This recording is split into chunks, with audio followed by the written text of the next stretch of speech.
ఆంధ్రప్రదేశ్కి సాఫ్ట్వేర్ కంపెనీలు రావద్దా?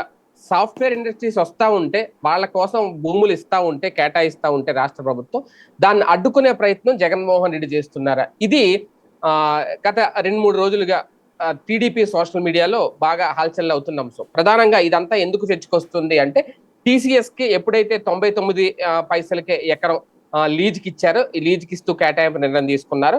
వెంటనే వర్సాకు సంబంధించి వర్సా క్లస్టర్స్ ప్రైవేట్ లిమిటెడ్ ఆ కంపెనీకి కూడా భూములు కేటాయింపు చేస్తున్నారు అనేది, అది కూడా అతి తక్కువ ధరకే వాళ్ళకు కూడా ఇస్తున్నారు అనేది. అయితే దీని వెనక వైసీపీ చేసిన యాజిటేషన్ ఒక ఎత్తు అయితే, తాజాగా దీనికి సంబంధించి కేసినేని నాని కూడా ఒక లేఖ రాశారు చంద్రబాబు నాయుడు గారికి. అంతేకాదు ఇందులో కేసినేని చిన్ని అంటే తన సోదరుడు కేసినేని చిన్నికి సంబంధించిన స్నేహితుడు అబ్బూరి సతీష్ అనే ఎవరైతే ఉన్నారో ఆయన ద్వారా కావాలని కట్టబెట్టాలని చూస్తున్నారు. అంటే ఒక రకంగా ఇందులో రెండు సంకేతాలు. ఒకటి, భూములు కట్టబెడుతున్నారు, అలాగే ఇంటి దొంగలు ఉన్నారు జాగ్రత్త అంటూ ఒక విజ్ఞప్తి కూడా కేసినేని నాని చేస్తున్నారా అంటే, ఆల్రెడీ మొన్న ఆయన పుట్టినరోజు సందర్భంగా ఆయన శుభాకాంక్షలు చెప్పడం కాస్తంత డిఫరెంట్ గా, మళ్ళీ కేసినేని అటువైపు చూస్తున్నారా, టీడీపీలోకి వెళ్తున్నారని ప్రచారం జరిగిన నేపథ్యంలో ఇప్పుడు తాజాగా ఇదొకటి. అసలు ఏం జరుగుతోంది? తారాదత్తంగా భూములు కేటాయించేస్తున్నారా, లేదంటే బాబు గారికి తెలియకుండా తెలుగుదేశం పార్టీలో ఇటువంటిది ఏమన్నా జరుగుతుందా? ఎంపీలు, కొంతమంది మంత్రులు, ఎమ్మెల్యేలు తమ వాళ్ళకి కేటాయించుకునే ప్రయత్నాలు మొదలు పెడుతున్నారు. ఇదే అంశం మీద చర్చించే ప్రయత్నం చేద్దాం. సార్, సడన్ గా నాని ఎంట్రీ దీనికి సంబంధించి ఎలా చూడాలి? అంటే వైసీపీ నాయకుడు కాబట్ట, లేదంటే నిజంగా అక్కడ జరుగుతున్న దాన్ని బాబు గారికి చెప్పే ప్రయత్నం ఏమన్నా మొదలు పెట్టారా? నిన్న సాక్షి వాళ్ళని అభినందించాలి. ఎందుకంటే వాళ్ళ జీవితంలో ఈ మధ్య కాలంలో గత 5-6 ఏళ్లలో ఒక అద్భుతమైనటువంటి నిజమైన ఇన్వెస్టిగేటివ్ వార్త రాసింది నిన్న. ఏదైతే ఆ సంస్థ వర్సా అనేటటువంటి సంస్థ ఎన్ని రోజుల క్రితం రిజిస్టర్ అయింది, వాళ్ళు అది ముందే రాశారు వార్త, కానీ దాన్ని ఎవిడెన్స్ కలెక్ట్ చేశారు.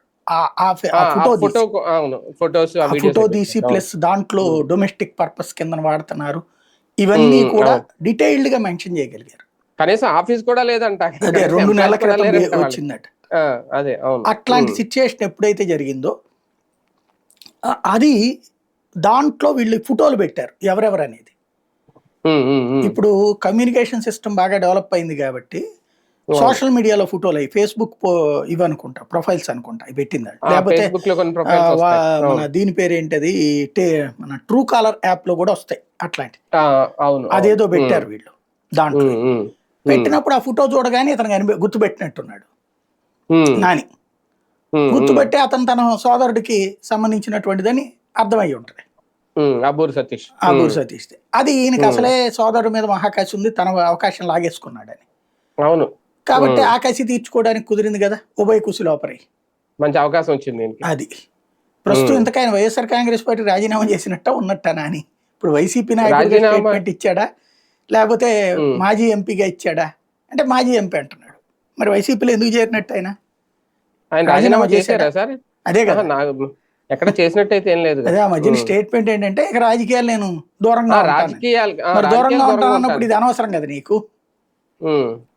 దూరంగా ఉంటానన్నప్పుడు ఇక నీకు అనవసరం కదా అది. రాజకీయం ఎట్టపోతే నీకెందుకు? ఆయనకి ఏదో టాటా ట్రస్ట్ వాళ్ళతో కాంట్రాక్ట్స్ అయి ఉన్నాయి, అదేదో ఊళ్ళల్లో సర్వీస్ అయి చేసుకునేవాడు ఏదో వరకు. ఇప్పుడు అది కూడా కుదరదు, ఎందుకంటే చిన్ని ఎంపీ కాబట్టి. ఇతను చేస్తానంటే చేయనీయడు అతను. కాబట్టి సీన్ మారిపోయింది. ఇప్పుడు చేసి ప్రయోజనం ఏముంది దాంట్లో? కాకపోతే ఒకటి మంచిది జరిగింది, పబ్లిక్ ఒక ఫిక్స్ అంటే టీసీఎస్కి 99 పైసలు అన్నటువంటి సందర్భంలోనే ఒక పెద్ద చర్చ జరిగింది. ఏంటిది, టీసీఎస్ ఇప్పుడు ఏ అడుక్కు తినే సంస్థ ఏం కాదు, అది దేశంలో కోట్ల రూపాయలు సంపాదించుకునేటువంటి సంస్థ, వేల కోట్ల రూపాయల ఆస్తులు ఉన్నటువంటి సంస్థ. పోనీ అది అడిగితే ఇచ్చారంటే ఒక అర్థం ఉంది. అడిగితే ఏమయ్యా మాకు తక్కువ రేటుకి ఇవ్వండి అని అడిగితే అదైనా. ఇప్పుడు ఫర్ ఎగ్జాంపుల్ అమరావతిలో విట్టోళ్ళకి తర్వాత ఎస్ఆర్ఎం వాళ్ళకి 25 లక్షలకి 50 లక్షల రేంజ్లో ఇచ్చారు. అదే కేంద్ర విద్యా సంస్థలు 4 కోట్లు అడిగారు కేంద్ర సంస్థలకి. అప్పుడు అదే కదా గొడవ అయింది, కేంద్ర సంస్థలకి 4 కోట్లు అడిగారు, ఇది వచ్చేటప్పటికి 50 లక్షలకి 25 లక్షలకి ఇచ్చారు. ఆ రోజున విమర్శలకు అదే కారణమైంది. ఇప్పుడు అట్లాగే ఓ పక్కన లూలుకి 50 లక్షలకి, నువ్వు 25 లక్షలకి, లేకపోతే అదేంది లీజు వేలల్లో లీజు. ఇప్పుడు వీళ్ళకి సరే వాళ్ళ పార్టీ వాళ్ళు సంతోషపడచ్చు, శబాష్ శబాష్ అనొచ్చు. కాబట్టి సహజంగా వచ్చే చర్చ మిగతా వ్యాపారవేత్తలను ఫర్ ఎగ్జాంపుల్ లూలుకి ఇచ్చారు. లూలు అనేది ఏంది? అది ఏమన్నా అంతర్జాతీయ బ్రాండా? ఓ షాపింగ్ మాల్, పెద్ద షాపింగ్ మాల్ అంతే కదా. డిమార్ట్ వాడికి ఇస్తారు అట్లాగా, రిలయన్స్ వాడికి ఇస్తాడు అట్లాగా, టాటా వాళ్ళకి ఉన్నాయిగా అనేకం, వాళ్ళకి ఇచ్చారు అట్లాగా? ఇవ్వలేదు కదా. ఇప్పుడు రాష్ట్రంలో ఉషోదయ ఉన్నాయి, బోల్డ్ అని ఉన్నాయి, ఇవన్నీ స్టోర్సే కదా, సూపర్ బజార్లే కదా, వాళ్ళకి కూడా ఇవ్వచ్చుగా. లూలు వాడు పోని మన దేశమోడా కాదు, పరాయి దేశమోడు, వాడు ఏమన్నా గతి లేనోడా కాదు, వాడికి ఎందుకు చీఫ్ కట్టబెడుతున్నారు? ఇంకోటి వాడు ఉత్తి ముస్లింలకు తప్పించి ఎవడికి ఉద్యోగం కూడా ఇవ్వడం. వాడికి తీసుకెళ్లి తిరుపతిలో ఇచ్చేది ఏంది? తిరుపతిలో ఇదివరకే ఇట్లాగా ఒక ముస్లిం యూనివర్సిటీ ఒకటి పెట్టే ప్రయత్నం చేశారు, దాని ఇంపాక్ట్ ఎప్పటికీ చర్చ నడుస్తుంది. మళ్ళీ ఇక్కడ తీసుకెళ్ళి అక్కడ తీసుకెళ్ళి ముస్లింలకు సంబంధించినటువంటి సంస్థకి ఇడివేంటి? కరెక్ట్ కాదు కదా అది.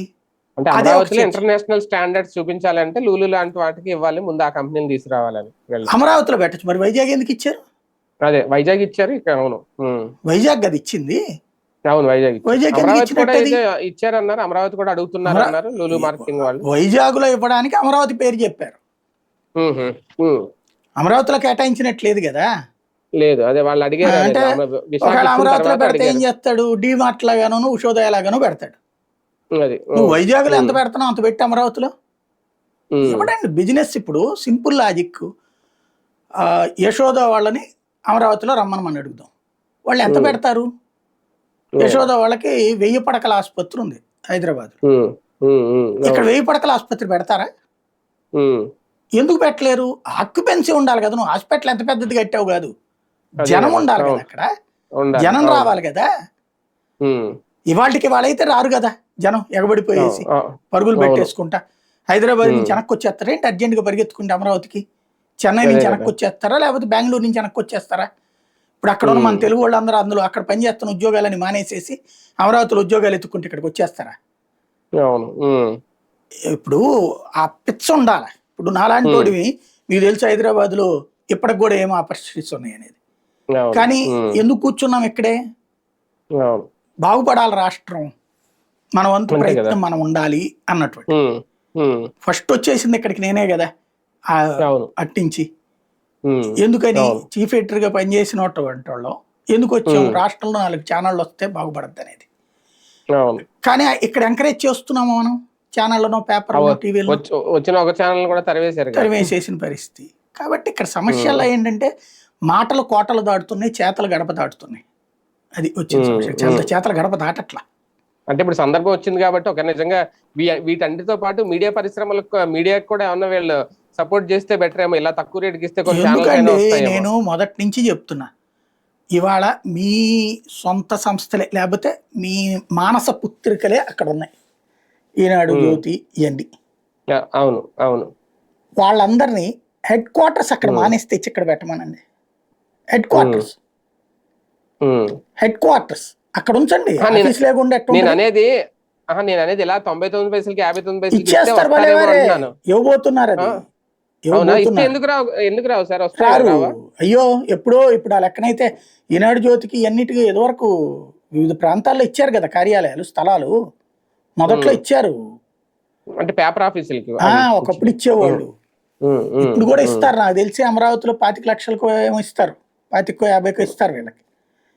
ఒక్కొక్కరికి రెడీ అవుతుంది. అదేదో అన్నారు కదా మీడియా సిటీ అని, దాంట్లో ఇస్తారు గ్యారంటీగా, తీసుకుంటారు కూడా వాళ్ళు. కానీ ఒకటిసారి ఈ సాఫ్ట్వేర్ సంబంధించి చూసుకుంటే ఇప్పుడు ఈ వర్షా లాంటి సంస్థలు అంటే స్టార్ట్అప్ కంపెనీలని ప్రోత్సహిస్తున్నారు అనుకోవాలా, లేదు లేని కంపెనీలు ఇది ఇప్పుడు వీళ్ళు చెప్పేది ఉత్తుత్ కంపెనీ అసలు కంపెనీయే లేదని, దాంతో భూదోపిడీ జరుగుతుంది అనుకోవాలా? ఇక్కడ సమస్య ఒక్కటి ఏంటంటే మాటలు చేతలండి. ఇప్పుడు క్రిందటిసారి 2014-19లో 100 కొద్ది 1000 కొద్ది వచ్చేసినాయి అని చెప్పారు. విజయవాడ గుంటూరు మధ్యలో చాలా వచ్చేసినాయి అని చెప్పారు. కొన్ని బిల్డింగులు నిజంగానే లోకల్గా ఉన్న పిల్లలు చాలా మంది ఉద్యోగాలు చేశారు కూడా, నాకు తెలుసు.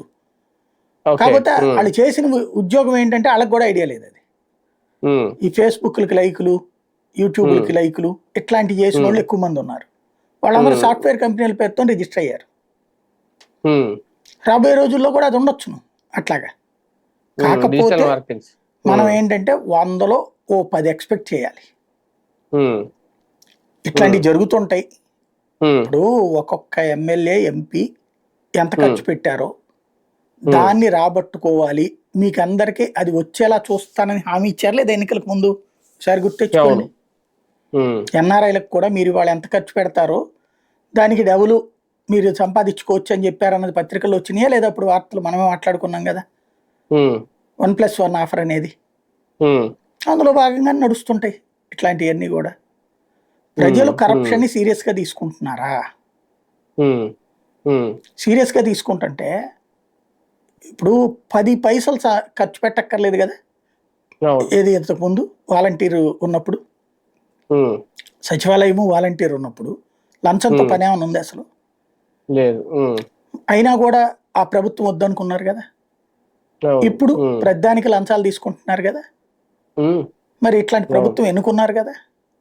ఉమ్, కాబట్టి ఏముంది ఇక, ప్రజలే ఉమ్, కరప్షన్ గవర్నమెంట్ కావాలని కోరుకుంటే, కరప్షన్ సిస్టమ్ కావాలని కోరుకుంటే, కరప్షన్ ఉమ్, లేని సిస్టమ్ నచ్చకపోతే ఉమ్, ఇంకా ఏముంది? ఇక కరప్షన్ గురించి సీరియస్గా తీసుకుంటున్నట్టే జనం అదే మాట్లాడుకుంటారు, కదా. చాలా పెద్ద ఎత్తున మాట్లాడుకుంటారు. ఉమ్, కానీ ఉమ్, ఎవడు తినలేదనుకుంటున్నారు? ఉమ్, ఇవాళ చంద్రబాబు గారు 5 పైసలు తినరు, జగన్మోహన్ రెడ్డి ఉమ్, 5 పైసలు తినరు. ఎవడన్నా ఉమ్, సొంత కనీసం వాళ్ళ పార్టీ వాళ్ళు నమ్ముతారా? అవును. పాపం నిజంగా వాళ్ళు ఉమ్, తినకపోయినా తిన్నారని అంటారు. అంతే కదా. అవును. ఎలాగో ఉమ్, అంటున్నారు కదా అని తింటున్నారు వీళ్ళు. ఉమ్, ఉమ్, ఎలాగో అంటున్నారు కదా అని తింటున్నారు. ఉమ్, ఇప్పుడు ఈ అవును. వర్షాకి ఇంకా ఇవ్వలేదు, ఉమ్, ఇవ్వబోతుండగా ఈ అవును. పేపర్ల వార్తల వల్ల ఆగిపోవచ్చు మేబీ.